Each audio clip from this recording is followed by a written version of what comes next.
Hello friends, welcome to my channel. कैसे हैं आप लोग? उम्मीद करता हूं आप सभी अच्छे होंगे और अपनी तैयारी बहुत ही अच्छी तरीके से कर रहे होंगे। आज से हम लोग शुरू करेंगे बाल विकास की बहुत ही महत्वपूर्ण सीरीज, जिसमें हम लोग 750 एमसीक्यूज पढ़ेंगे। आज का हमारा पहला पार्ट है वृद्धि और विकास। तो ग्रोथ एंड डेवलपमेंट के बहुत ही महत्वपूर्ण प्रश्न आज हम लोग पढ़ेंगे। पहला पार्ट है हमारा। चैनल पर अगर आप पहली बार आए हैं, चैनल को सब्सक्राइब कर लीजिएगा, बेल आइकन दबा दीजिएगा, जिससे कि आपको नई वीडियोस की नोटिफिकेशन समय से मिलती रहे। ठीक है, तो शुरू करते हैं आज की इस वीडियो को बिना समय गवाए हुए। अगर आपको वीडियो अच्छा लगे तो लाइक कर दीजिएगा और शेयर कर दीजिएगा। पहला प्रश्न है, अभिवृद्धि से आशय प्राणी का आकार एवं संरचना में परिवर्तन है, यह कथन किसका है? बहुत ही अच्छी परिभाषा, एग्जाम में काफी बार पूछी गई है। अभिवृद्धि से आशय प्राणी का आकार एवं संरचना में परिवर्तन है, यह कथन किसका है? यह कथन है हरलाक महोदय का। किसका है? हरलाक का है। और इसको याद करने की ट्रिक कैसे है कि जब वृद्धि होती है तो प्राणी का आकार और संरचना में लाक लग जाता है। ठीक है। अगला बहुत ही अच्छा प्रश्न है, सिरह पदाभिमुख दिशा के अनुसार विकास बढ़ता है, सामान्य से विशिष्ट की ओर, भिन्न से एकीकृत कार्यों की ओर, सिर से पैर की ओर, ग्रामीण से शहरी क्षेत्रों की ओर। तो सिरह पदाभिमुख दिशा सिद्धांत के अनुसार जो आपका विकास की डायरेक्शन होती है वो कैसे होती है? वो होती है आपकी सिर से पैर की ओर।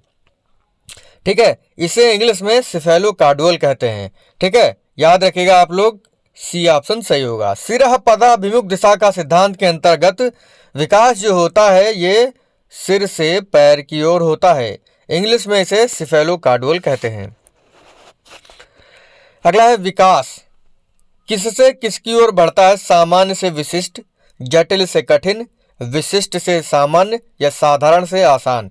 देखिए, जब बच्चा जन्म लेता है ना तो वह अपने हाथ पैर को सामान्य तरीके से चलाता है। किस तरीके से चलाता है? एकदम नॉर्मल तरीके से चलाता है। उसे कुछ भी पता नहीं होता है वो क्या कर रहा है। लेकिन जैसे जैसे वो बड़ा होता है वह नई नई चीज़ों की ओर यानी विशिष्ट चीज़ों की ओर इशारा करने लगता है। इसी वजह से जो विकास की दिशा होती है ये सामान्य से विशिष्ट की ओर होती है। बहुत ही अच्छा प्रश्न है, एग्जाम में काफी बार पूछा गया है और आप लोगों को ये रट जाना चाहिए। अपने आप को प्रेम करने की प्रवृत्ति क्या कहलाती है? आत्म केंद्रित प्रवृत्ति, अहंकारी प्रवृत्ति, नार्सिज्म की प्रवृत्ति या हिप्नोटिज्म की प्रवृत्ति? तो अपने आप को प्रेम करने की प्रवृत्ति होती है नार्सिज्म की प्रवृत्ति। ठीक है, ध्यान रखिएगा, ऑप्शन आपका सी सही होगा। अगला है, विकास का सिद्धांत नहीं है, विकास लंबवत ना होकर वर्तुलाकार है, विकास क्रमबद्ध होता है, विकास निरंतर होता है, विकास मशीनी प्रक्रिया है। तो भैया विकास जो है ये कोई मशीनी प्रोसेस नहीं है। बाकी विकास लंबवत ना होकर वर्तुलाकार होता है, सही है। विकास क्रमबद्ध होता है, ये भी सही है। विकास निरंतर होता है, तो आपका डी वाला ऑप्शन सही होगा। अगला है, विकास शुरू होता है उत्तर बाल्यावस्था से, प्रसव पूर्व अवस्था से, शैशवावस्था से, पूर्व बाल्यावस्था से। तो डेवलपमेंट जो है ये कब से शुरू होता है? ये शुरू होता है प्रसव पूर्व अवस्था से। ठीक है, शैशवावस्था का समय क्या होता है? किसी को पता है? सभी को पता होना चाहिए। शैशवावस्था का समय क्या होता है? जन्म से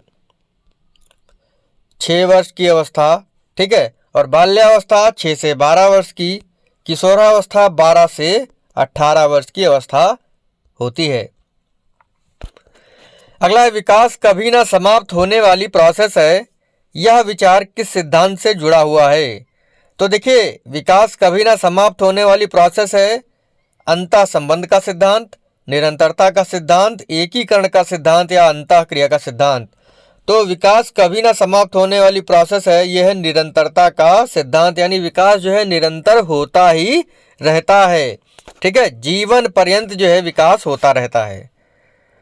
अगला है, अभिवृद्धि और विकास का सिद्धांत नहीं है, समान प्रतिमान का सिद्धांत, विशिष्ट से सामान्य क्रियाओं का सिद्धांत, सतत विकास का सिद्धांत, व्यक्तिगत विभिन्नताओं का सिद्धांत। तो मैंने अभी आपको बताया था कि सामान्य से विशिष्ट की ओर विकास जो है क्या करता है? गति करता है, यानी सामान्य से विशिष्ट कार्यों की ओर जो है विकास होता है। बी वाला ऑप्शन जो है प्रश्न के अनुसार सही होगा कि अभिवृद्धि एवं विकास का सिद्धांत जो है विशिष्ट से सामान्य क्रियाओं का सिद्धांत नहीं होता है। अगला है विकास एक प्रोसेस है, खंडित, निरंतर, पूर्ण या अपूर्ण। तो विकास जो होती है ये कैसे प्रोसेस होती है? ये होती है निरंतर होने वाली प्रोसेस। बी ऑप्शन आपका सही होगा। अगला प्रश्न है, सीमा हर पाठ को बहुत जल्दी सीख लेती है जबकि लीना उसे सीखने में ज्यादा समय लगाती है। यह विकास के किस सिद्धांत को दर्शाता है? निरंतरता, सामान्य से विशिष्ट की ओर, व्यक्तिगत विभिन्नता या अंतर संबंध। तो भैया अपनी अपनी जो है पर्सनालिटी है, अपनी अपनी जो है व्यक्तिगत जो है एकदम विशेषता होती है, तो इसी वजह से व्यक्तिगत विभिन्नता, ठीक है, डिफरेंस। भाई कोई चीज जो है कोई व्यक्ति बहुत जल्दी सीखता है और कोई व्यक्ति जो है उसको देर में सीखता है, तो ये व्यक्तिगत विभिन्नता होती है। अगला प्रश्न है, एक बालक पहले पूरे हाथ को, फिर उंगलियों को तथा फिर हाथ तथा उंगलियों को एक साथ चलाना सीखता है।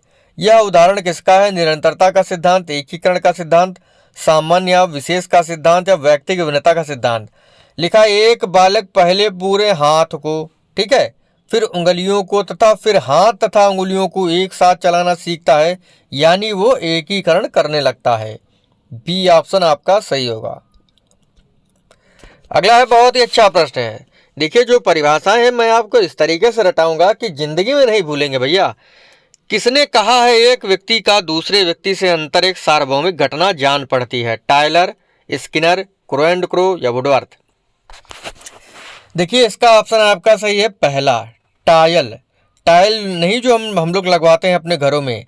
तो लिखा है एक व्यक्ति का दूसरे व्यक्ति से अंतर, तो जो व्यक्तियों में सोचने का अंतर होता है, उनकी जो विशेषताओं का अंतर होता है, अगर वो टाइल लेने जाएंगे तो दोनों में जो है अंतर लगेगा, यानी अंतर होगा। भाई जब भी हम टाइल लेने जाते हैं, कोई कहेगा ये अच्छा लगता है, कोई कहेगा ये अच्छा लगता है, तो वही है एक व्यक्ति का दूसरे व्यक्ति से अंतर एक सार्वभौमिक घटना जान पड़ती है, यानी जब भी टाइल लेने जाएंगे उनको अंतर लगेगा ही, यानी अंतर होगा इसमें। अगला है सिफेलो कार्डुअल, यह लिखा है सिफेलो कार्डल, कौडल प्रवृत्ति है, यानी इसमें जो है विकास किस दिशा से किस दिशा की ओर होता है? तो अभी मैंने आपको बताया था सिर से पैर की ओर होता है सिफेलो कार्डुअल में, इसी वजह से आपका पहला ऑप्शन सही होगा। अगला है मानव जाति में विकास होता है किशोरावस्था के अंत तक, बाल्यावस्था के अंत तक, प्रौढ़ावस्था के अंत तक या निरंतर या जीवन पर्यंत। देखिए मानव जाति में विकास जो होता है ये निरंतर और जीवन पर्यंत चलता रहता है। विकास के जो सिद्धांत हैं उनको मैं आपको बताता हूँ कौन कौन से सिद्धांत हैं, याद कर लीजिए, उसके अलावा नहीं पूछा जाएगा एग्जाम में। जैसे पूछा जाएगा कि निम्न में से कौन सा विकास का सिद्धांत नहीं है, तो 11 आपके महत्वपूर्ण सिद्धांत है वो आपको याद होने चाहिए।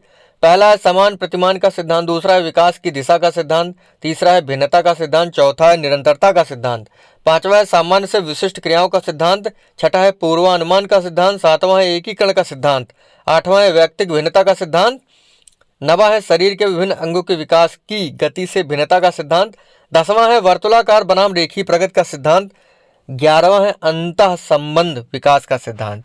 तो ये 11 जो है आपके सिद्धांत हैं विकास के। इसके अलावा अगर एग्जाम में पूछा जाता है कि विकास का सिद्धांत निम्न में से नहीं है, तो आप लोग जो है उसी को टिक करिएगा। जैसे एग्जाम में पूछ लेगा निम्न में से कौन सा सिद्धांत विकास का नहीं है, तो वर्गीकरण का सिद्धांत जो है विकास का नहीं होता है। अगला है प्रॉक्सिमोडिस्टल में विकास किस दिशा से किस दिशा की ओर होता है? देखिए सिफेलोकार्डुअल में सिर से पैर की ओर, और प्रॉक्सिमोडिस्टल में जो है मेरु रज्जु से आपके बाहरी अंग यानी हाथ पैर में होता है, तो मध्य से बाहरी अंगों के बीच में होता है। ठीक है, इसको याद रखिएगा, यानी मेरु रज्जु से जो है बाकी बाहर के अंगों की ओर जो है आपका क्या होता है विकास, मतलब ये विकास की डायरेक्शन होती है प्रॉक्सिमोडिस्टल में। अगला विकास जीव और उसके वातावरण की अंतःक्रिया का प्रतिफल है। किसने कहा? स्किनर ने, रॉस ने, सोरेनसन ने और गिलफोर्ड ने। तो ये कहा है स्किनर महोदय। स्किनर महोदय कहाँ के निवासी थे? अमेरिका के निवासी थे। इन्होंने एक बहुत ही महत्वपूर्ण सिद्धांत दिया था जिसका नाम था क्रिया प्रसूत का सिद्धांत, जिसे आर्यस थ्योरी के नाम से जाना जाता है। अपने सिद्धांत को सिद्ध करने के लिए 1938 में चूहे पर प्रयोग किया था तथा 1948 में कबूतर पर प्रयोग किया था। ठीक है, याद रखिएगा। तो ये परिभाषा किसकी है? स्किनर महोदय की है। देखिए, जीव और उसके वातावरण की अंतःक्रिया स्किन के बीच में होती है। ठीक है, इस तरीके से याद रखिएगा। अगला बहुत ही शानदार प्रश्न है। अभिवृद्धि से आशय शरीर तथा शारीरिक अंगों में भार तथा आकार की दृष्टि से वृद्धि होना है जिसका मापन संभव है। कथन किसका है? सोरेनसन, गिलफोर्ड, रास या स्किनर का।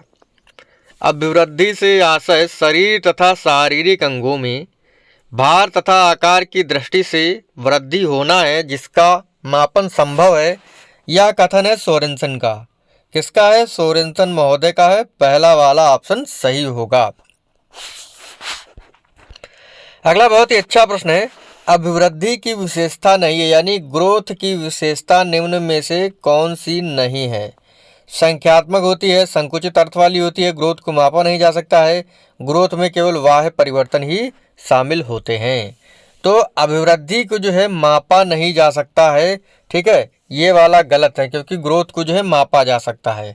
जैसे मान लीजिए पहले आप जो है 40 किलो के थे, अब आप 42 किलो के हो गए हैं, तो ये आपकी क्या है? ये आपकी ग्रोथ है।